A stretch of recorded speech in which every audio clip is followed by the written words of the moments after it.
목차. 일부 사람을 다루는 기본 방법. 2부 사람들이 당신을 좋아하도록 만드는 6가지 방법. 3부 사람들을 설득하는 12가지 방법.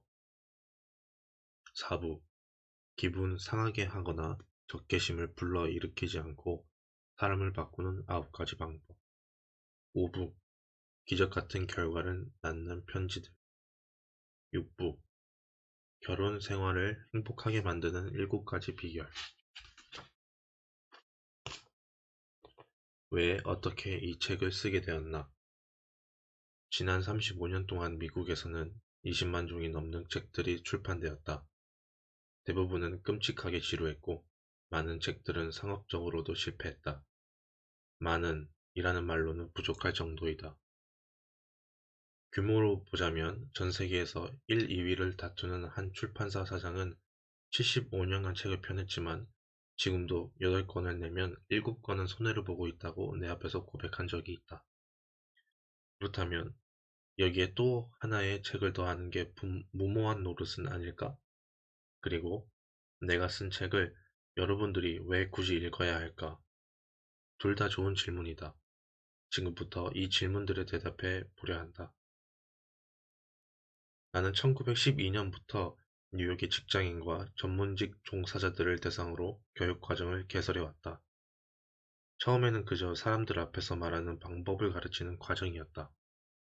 과정의 목표는 실제 경험을 통해 성인들을 가르쳐서 비즈니스 인터뷰에서나 여러 사람들 앞에서 말할 때 즉석에서 말할 내용을 생각해내고 좀 더 명료하고 효과적이며 침착하게 그 생각을 표현할 수 있게 만들어 보려는 것이었다. 하지만 과정이 반복될수록 조금씩 나는 이 성인들에게 효과적인 말하기 훈련만큼이나 절실하게 필요한 것이 있다는 사실을 깨닫게 되었다. 바로 일상에서 업무적 그리고 사회적으로 교류할 때 다른 사람들과 잘 지내는 방법을 가르치는 교육이었다. 또한 나 자신도 이러한 훈련이 필요하다는 사실도 깨닫게 되었다. 과거를 돌이켜보며 내 자신이 얼마나 그러한 능력과 이해력이 없었나를 생각하면 오싹할 지경이다. 이 책과 같은 책이 20년 전에 내 손에 들려 있었더라면 얼마나 좋았을까. 정말 가치를 헤아릴 수 없는 은혜로운 책이었을 텐데 말이다. 사람을 다루는 일이야말로 당신이 마주하는 가장 중요한 일일 것이다. 특히 당신이 경영자라면 더욱 그렇다. 하지만 여러분이 가정주부라도 건축가라도 엔지니어라도 마찬가지이다. 몇 년 전 카네기 재단은 교사 발전 프로그램을 후원한 적이 있다. 이 프로그램에서 했던 연구는 가장 중요하고도 의미심장한 사실을 발견했다.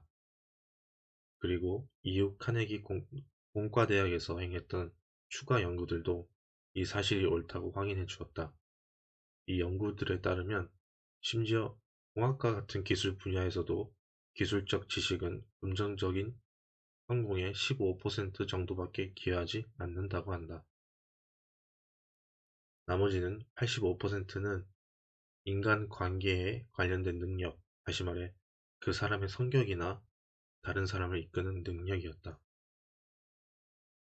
수년에 걸쳐 나는 필라델피아의 엔지니어스 클럽과 미국 전기기술사협회 뉴욕 지부에서 강좌를 개설했다. 아마도 1,500명 이상의 엔지니어들이 나의 수업을 들었을 것이다. 그들이 내 강의를 들었던 이유는 그들 스스로 오랜 관찰과 경험 끝에 공학 분야에 가장 뛰어난 지식을 가지고 있는 사람이라고 해서 반드시 그 분야에서 최고 소득을 올리는 것은 아니라는 사실을 깨달았기 때문이다. 예를 들어 공학, 회계, 건축, 그리고 그 밖에 여러 다른 전문직에서 주당 20달러에서 50달러만 지불하면 뛰어난 사람들을 고용할 수 있다. 시장은 그런 사람들로 넘쳐난다. 하지만 이러한 기술적 지식에 더하여 자신의 생각을 표현하는 능력, 리더가 되는 능력, 직원들에게 열정을 불러일으킬 수 있는 능력을 가진 사람들은 그만큼 더 많은 수익을 올릴 능력을 갖게 되기 마련이다. 자신의 정성기에 존 디 록펠러는 매슈 C. 브러쉬에게 사람을, 사람을 다루는 능력은 설탕이나 커피와 같은 상품처럼 구매가 가능하다. 나는 세상 그 누구보다 그 능력에 대한 대가를 더 많이 지불할 용의가 있다. 라고 말했다. 당신은 미국의 모든 대학들이 이렇게 세상에서 가장 값비싼 능력을 개발하는 과정들을 이미 개설했을 것이라고 생각할 수도 있다. 하지만 그중 성인을 대상으로 한 실용적이고 상식적인 과정이 단 하나라도 있는지는 이 글을 쓰고 있는 지금도 파악이 되지 않고 있다. 시카고 대학과 YMCA 연합학교는 성인들이 무엇을 배우고 싶어 하는지 알아보기 위한 설문조사를 했다. 조사에는 25,000달러가 소요되었고 2년이라는 시간이 걸렸다. 최종적으로 설문조사를 했던 곳은 커네티컷주의 메리든이었다. 이 도시는 모든 면에서 가장 전형적인 미국의 도시이다. 그래서 조사자들은 메리든에 거주하는 모든 성인을 인터뷰했고 156 항목에 달하는 질문을 던졌다. 그 질문에는 당신의 직업 혹은 전문직은 무엇입니까? 당신의 교육 수준은 어느 정도입니까? 당신은 여가 시간에 어떻게 보내나요? 소입은 얼마나 되십니까? 취미는 무엇입니까? 어떤 야심을 가지고 있습니까? 당신의 문제는 어떤 것인가요? 공부를 하며 어떤 과정에 가장 흥미를 느낍니까? 등등이 포함되어 있었다. 이 설문에 따르면 성인들의 가장 중요한 관심사는 건강이었고 그 다음이 바로 사람이었다. 어떻게 다른 사람을 이해하고 그들과 사이좋게 지낼 것인가? 어떻게 다른 사람으로 하여금 당신을 좋아하게 만들 수 있을까? 다른 사람을 어떻게 당신 생각에 동의하게 만들 수 있을까? 등등이 주요 관심사였다. 이 설문조사를 했던 위원회는 조사 결과를 보고 메리든에서 설문에 응했던 사람들이 원했던 바로 그 광자를 열기로 결정했다. 이들은 이 주제를 다루고 있는 실용적인 교과서를 부지런히 찾아보았지만 결국 한 권도 찾지 못했다. 하는 수 없이 이들은 성인 교육 분야에서 세계적인 권위자 중 한 사람에게 찾아가 이들의 요구를 충족시켜주는 책을 한 권이라도 알고 있느냐고 물었다. 아니요. 그는 답했다. 나는 성인들이 무엇을 원하는지 알고 있지요. 하지만 그들이 필요로 하는 책을 쓴 사람은 아직 없어요. 경험을 통해 나는 이 말이 사실임을 알고 있다. 나 자신도 오랫동안 실용적이고 효과적인 인간관계 핸드북을 찾아보려 애써왔기 때문이다.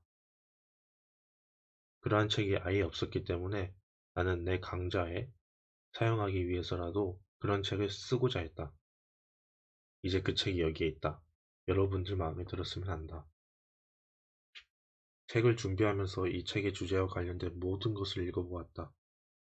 도로시 딕스의 가정법원의 기록, 페어런츠 매거진의 오버스트릿 교수, 알프레드 아들러, 윌리엄 제임스 등 다양한 글들이었다. 거기에 더해 숙련된 연구관을 고용하여 1년 반에 걸쳐 여러 도서관에서 혹시 내가 놓쳤을 수도 있는 모든 것을 찾아보게 했다. 복잡하고 두꺼운 심리학책을 힘겹게 한 줄 한 줄 읽어나갔고 수백 편에 달하는 잡지의 기사들을 뚫어질 정도로 꼼꼼히 읽기도 하고 수도 없이 많은 전기들을 뒤지며 모든 시대의 위대한 리더들이 사람들을 다룬 방식을 알아내려 애썼다. 우리는 모든 시대에 걸친 위인들의 전기를 읽었다. 율리우스 카이사르에서 토머스 에디슨에 이르는 모든 위대한 지도자들의 삶에 대해 읽었다. 시어도어 루즈벨트, 한 사람에 대한 전기만도 100종이 넘지만 그 모두를 읽었던 것도 기억한다. 우리는 시간과 비용을 아끼지 않고 모든 시대에 걸쳐 친구를 만들고 사람을 설득하는 실용적인 아이디어들을 빠짐없이 찾아내려고 했다. 수십 명에 달하는 성공한 사람들이 개인적으로 인터뷰하기도 했다. 그 중에는 발명가 마르코니, 정치가 프랭클린 디 루즈벨트, 사업가 오원 디 영, 영화배우 클락 케이블과 메리 픽포드, 탐험가 마틴 존슨과 같은 세계적으로 유명한 사람들도 있었다. 인터뷰를 통해 이들이 인간관계에서 사용하는 방법들을 알아내려 노력했다. 이 모든 자료들을 가지고 나는 짧은 이야기를 준비했다.